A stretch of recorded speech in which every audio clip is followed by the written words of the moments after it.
Guys, இப்போ நம்ம என்ன எடுத்து வச்சுருக்கோன்னா முட்டை குழம்புக்கு தேவையான பொருள் தான் எடுத்து வச்சுருக்கோம். என்னடா பொட்டேட்டோலாம் எடுத்து வச்சுருக்கேன்னு பார்க்குறீங்களா? ஆமாங்க, முட்டை பொட்டேட்டோ பணியார குழம்பு தாங்க பார்க்க போகிறோம். ஸோ வாங்க வீடியோக்குள்ளே போகலாம். Welcome back to my channel. Guys, இப்போது பணியாரத்துக்கு தேவையான பொருள் பார்த்துடலாமா? இப்போ முட்டை உடைச்சி ஊற்றிக்கலாம்.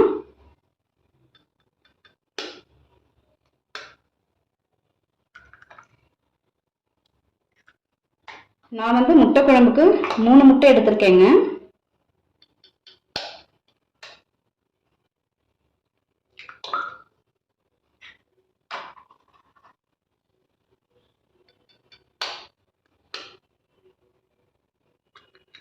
ஓடு விடாமல் பார்த்து உடைச்சி ஊற்றிக்கோங்க. அடுத்து ஆனியன் சேர்த்துக்கலாம்.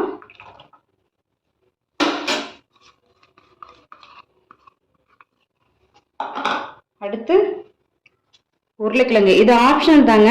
உங்களுக்கு உருளைக்கிழங்கு இல்லை அப்படின்னாக்கா இது வந்து ஸ்கிப் பண்ணிடுங்க. ஓகேங்களா? இது இப்படி போட்டால் என் பொண்ணுக்கு வந்து ரொம்ப பிடிக்குன்றதுனால நான் வந்து பொட்டேட்டோ வந்து ஒரு பொட்டேட்டோ சேர்த்துருக்கேன். கொத்தமல்லி இலை,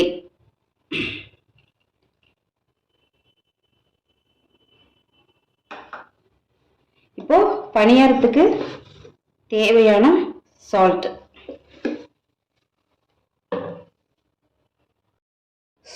போட்டுட்டு இப்போ இந்த அளவு எனக்கு காரம் போதும், அதனால இந்த அளவுக்கு வந்து பெப்பர் சேர்த்துருக்கேன்.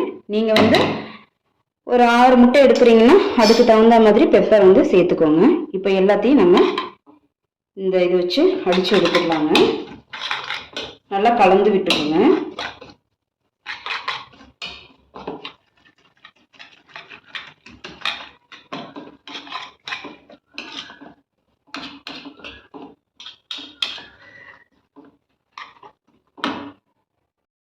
இப்போ இந்த அளவுக்கு அடிச்சு எடுத்தாச்சுங்க. இப்போ வந்து நம்ம பணியாரம் ஊற்றிக்கலாம். கைஸ், பணியாரக்கல் வச்சுட்டேன். அடுப்பு வந்து ஆன் பண்ணிக்கலாங்க.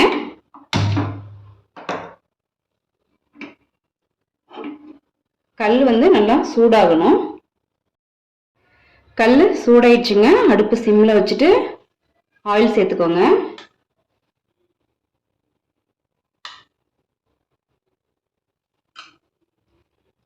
ஆயில் ஊற்றிட்டு கல்லை வந்து இப்படி ஒரு டைம் பண்ணிக்கோங்க. அப்போ தான் எல்லா பக்கமும் எண்ணெய் வந்து ஒரே மாதிரி இருக்கும். இப்போ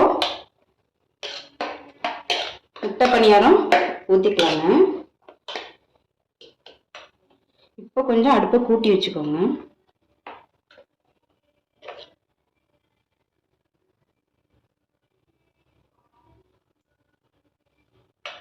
கொஞ்சம் இன்னும் கல் வந்து காயலைங்க. நான் பணியாரக்கல் காஞ்சிருச்சுன்னு நினச்சிட்டு ஆயில் போட்டுட்டு நான் ஒரு பணியாரம் ஊற்றினேன். கல் வந்து காயலைங்க. இப்போ காஞ்சிருச்சு. இப்போ ஊற்றிக்கலாம்.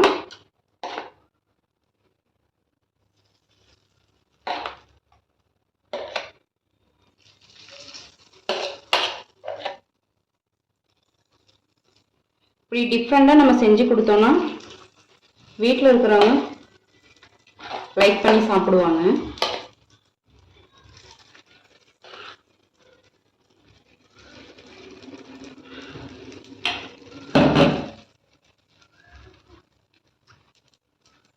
இப்போ எல்லா குழியிலையும் ஊற்றியாச்சுங்க. மேலே கொஞ்சம் ஆயில் சேர்த்துக்கோங்க. நல்லா வேகட்டும்.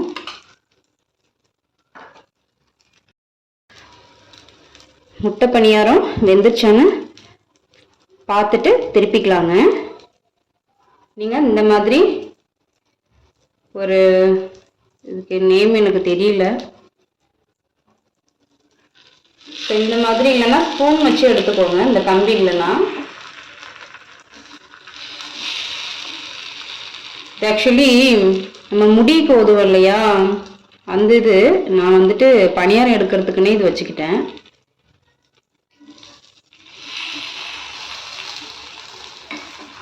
சென்டரில் நல்லா திருப்பி விட்டுக்கோங்க கைஸ்.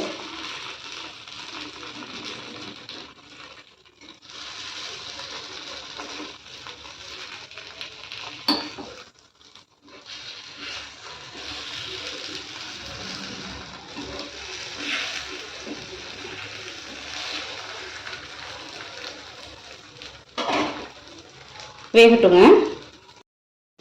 பணியாரம் வெந்துச்சுங்க. இப்போ எடுத்துக்கலாம்.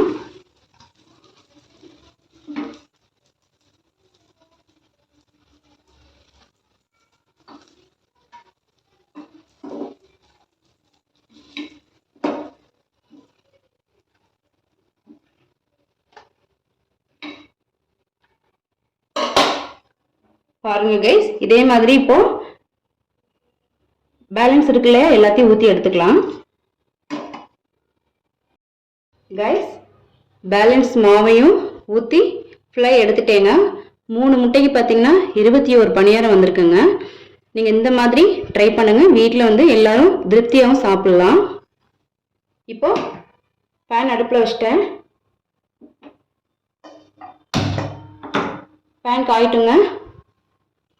குழம்புக்கு வந்து ரெடி பண்ணிக்கலாம். பேன் காஞ்சிருச்சுங்க.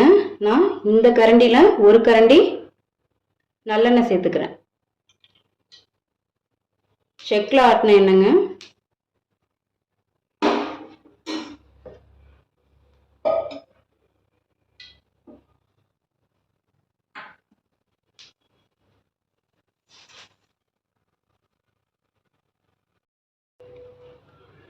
எண்ணெய் காஞ்சிருச்சு. சோம்பு சேர்த்துக்கலாம். இந்த குழம்புக்கு வந்து சோம்பு தாங்க சேர்க்கணும்.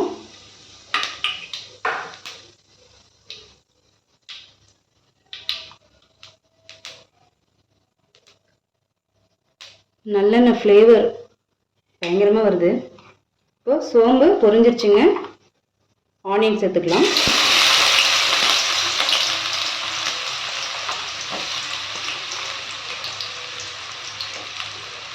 நான் வந்துட்டு மீடியம் சைஸு பெரிய வெங்காயம் தான் கட் பண்ணியிருக்கேன்.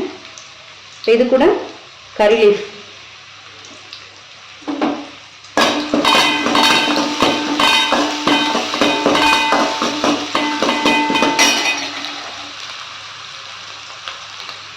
வெங்காயம் நல்லா வதக்கி விட்டுக்கோங்க.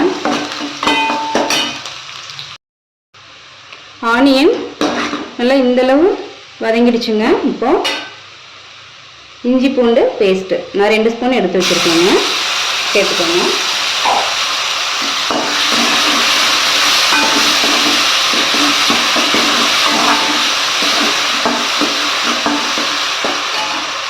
இஞ்சி பூண்டு பேஸ்ட்டு பார்த்திங்கன்னா பச்சை வாசனை போகிற அளவுக்கு வதக்கி விட்டால் போதும்.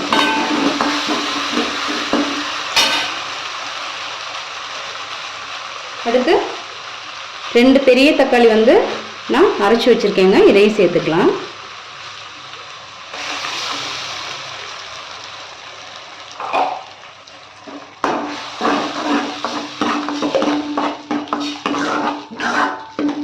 முட்டை குழம்புக்கு வந்து பார்த்தீங்கன்னா புளியெல்லாம் சேர்க்கக்கூடாதுங்க. நீங்கள் எத்தனை முட்டை எடுக்கிறீங்களோ அந்தளவுக்கு தக்காளி தான் எடுத்துக்கணும்.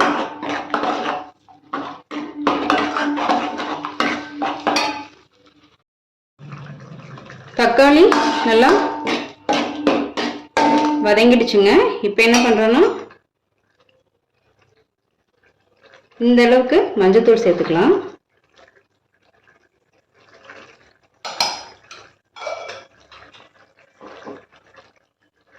நான் 1.5 ஸ்பூன் மிளகாய் தூள் எடுத்து வச்சுருக்கேன். இந்த ஸ்பூனில் சேர்த்துக்கலாங்க.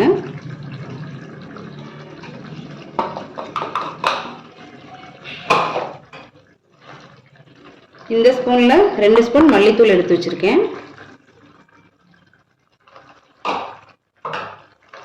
இப்போ எல்லாத்தையும் கலந்து விட்டுக்கலாங்க.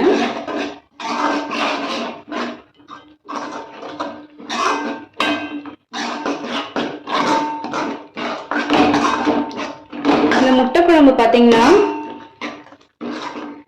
நான் வந்து பணியாரம் ஊற்றிருக்கேன் இல்லையா, எங்கள் ஊர் சைடு என்ன பண்ணுவாங்கன்னா தோசைக்கல்லில் வந்து ஆம்லேட் மாதிரி தோசை மாதிரி ஊற்றி அதை பிச்சு போட்டு அப்படியே முட்டை குழம்பு செய்வாங்க. ஒரு சிலர் என்ன பண்ணுவாங்கன்னா முட்டையை வந்து அப்படியே உடச்சி ஊற்றி அந்த மாதிரி உடையாமல் எடுப்பாங்க, அந்த மாதிரி செய்வாங்க. இது வந்து இந்த மாதிரி செஞ்சாங்கன்னா குழந்தைங்களும் விரும்பி சாப்பிடுவாங்க, வீட்டில் இருக்கிறவங்க பெரியவங்களும் விரும்பி சாப்பிடுவாங்க.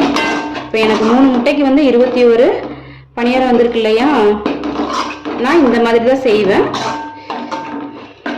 இப்போ மசாலாலாம் நல்லா வணங்கிடுச்சு. இப்போ இந்த டைமில் நம்ம என்ன பண்ணுறோன்னா கல்லுப்பு சேர்த்துட்டு தேவையான அளவு தண்ணி ஊற்றிக்கலாங்க.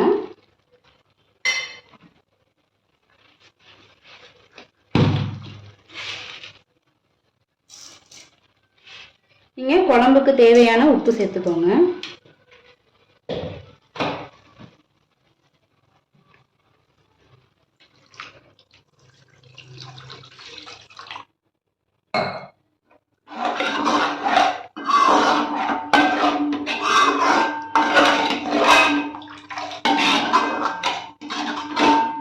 தண்ணி பத்தாது, நம்ம இன்னும் கொஞ்சம் சேர்த்துக்கலாம்.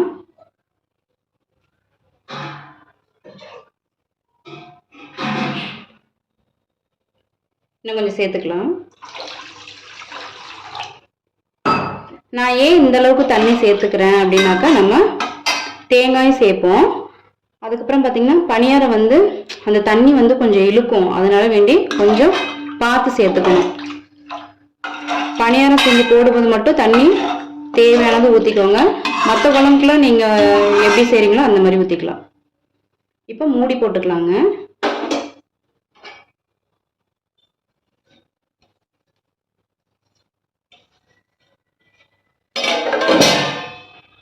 கொதி வரட்டும். குழம்பு கொதி வருதா பார்ப்போம் கைஸ். நல்லாவே கொதி வந்துருச்சு பாருங்க. எண்ணெயெல்லாம் இப்படி பிரிஞ்சு வர டைமில் நல்லா இப்படி கலந்து விட்டுட்டு இப்போ என்ன பண்ண போகிறோன்னா தேங்காய் சேர்க்க போகிறோம். இப்போது தேங்காய் வந்து அரைச்சி வச்சுட்டேன் ஆல்ரெடி. இப்போ நீங்கள் நான் 3 முட்டை எடுத்தேன் இல்லையா, அதுக்கு வந்து இந்த சின்ன மூடி இதில் தான் நான் தேங்காய் திருவிக்கிட்டேன். இந்த சைஸ் எடுத்துக்கோங்க. இதுக்கு வந்து 2 ஸ்பூன் வந்து பொட்டுக்கடலை சேர்த்துருக்கேன். இப்போது உங்கள் வீட்டில் பொட்டுக்கடலை இல்லை அப்படின்னாக்கா நீங்கள் என்ன பண்ணலான்னா கசகசா இருக்கு இல்லையா, அது வீட்டில் முந்திரி இருந்ததுன்னா ஒரு 2 முந்திரி சேர்த்து அப்படி அரைச்சிக்கலாம். இப்போ வந்து எங்கிட்ட கசகசா முந்திரி இல்லைங்க அப்படின்னு சொல்லும்போது நீங்கள் 2 ஸ்பூன் பொட்டுக்கடலை, எங்கிட்ட முந்திரி இல்லைனாலும் பரவாயில்ல, குழம்பு நல்லா தான் இருக்கும். 2 ஸ்பூன் பொட்டுக்கடலை போட்டு தேங்காயோட அரைச்சிருக்கேங்க. இப்போ கலந்துக்கலாம்.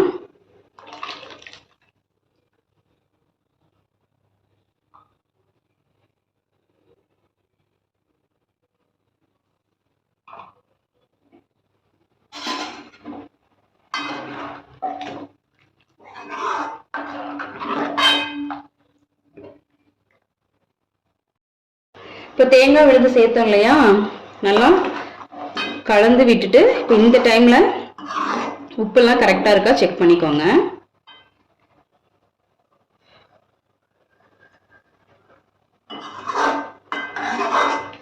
எனக்கு கரெக்டாக இருக்குங்க.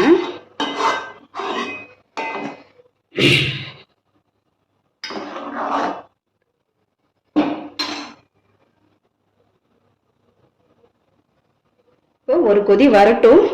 அதுக்கப்புறம் நம்ம பணியாரம் வச்சோம் இல்லையா, முட்டை பணியாரம் இப்போ எடுத்து அதில் போட்டுக்கலாம்.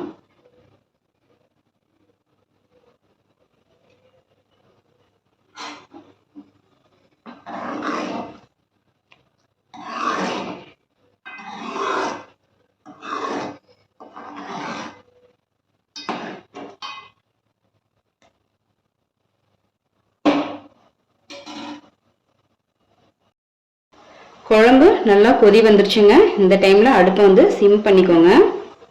சிம்மில் வச்சுட்டு நீங்கள் வந்து பெருங்காயம் சேர்க்குறதுனாலும் சேர்த்துக்கலாம், நான் கொஞ்சமாக சேர்த்துக்கிறேன்.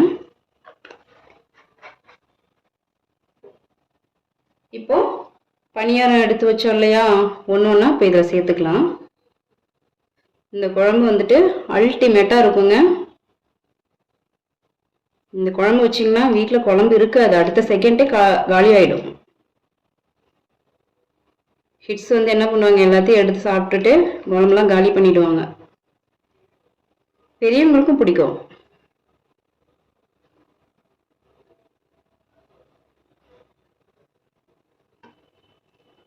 குழம்பு நல்லா கொதிஞ்சிருச்சு. இப்போ வந்துட்டு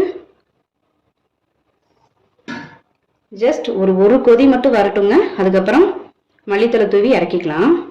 நான் மூடி போட்டுக்கிறேன். இப்போ பணியாரம் போட்டோம் இல்லையா, திறந்து பார்த்துக்கலாங்க. பாருங்க கைஸ், நல்லா அந்த குழம்பு மசாலா எல்லாமே பணியாரக்குள்ள இறங்கி அல்டிமேட்டா இருக்குங்க. இப்போ இந்த டைம்ல நாம மல்லி இலை தூவிக்கலாம்.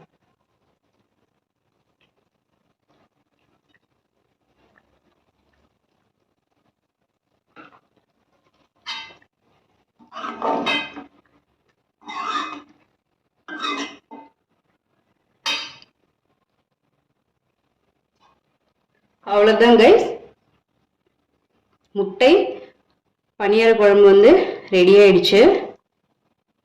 இப்போ பாருங்க கைஸ், குழம்பு எப்படி இருக்குன்னு பாருங்க. குழம்பு அல்டிமேட்டா இருக்குங்க. நீங்களும் ட்ரை பண்ணி பாருங்க கைஸ். உங்களுக்கு பிடிச்சிருந்ததுன்னா லைக் அண்ட் ஷேர், சப்ஸ்கிரைப் பண்ணுங்க கைஸ். நெக்ஸ்ட் வீடியோவில் பார்க்கலாம்.